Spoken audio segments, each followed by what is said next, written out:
Sosok Susana Tika diduga istri sah Arman Wosi, suami Della Puspita.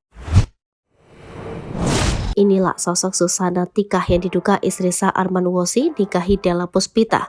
Diketahui, jika nama Susana Tika jadi sorotan di tengah pernikahan Della Puspita, lantaran mengaku sebagai istri sah dari Arman Wosi. Lantas, siapa sosok Susana Tika sebenarnya? Susana Tika sendiri merupakan wanita bercadar dan menyebut bahwa dirinya masih berstatus sebagai istri sah Arman Wosi. Bahkan, Susana Tika mengungkap jika dirinya dan Arman Wosi sudah menikah selama 9 tahun lamanya. Sementara itu, Susana Tika mengaku tak mengetahui informasi soal sang suami yang diam-diam menjalin hubungan dengan wanita lain. Ia baru mengetahui kabar tersebut setelah Della Puspita mengumumkan pernikahannya belum lama ini.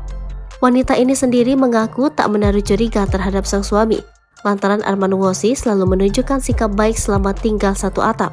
Namun, ia sempat mencurigai penampilan Arman Wosi yang berubah setelah mengenal perempuan diduga Della Puspita.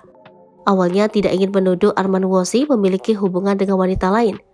Hingga pada bulan Mei 2023, ia mulai curiga saat sang suami izin pergi bak sedang menutupi sesuatu. Awalnya, Susana Tika tak ingin mengusut masalah ini di depan media, lantaran ia mengaku masalah ini dinilai terlalu memalukan keluarganya.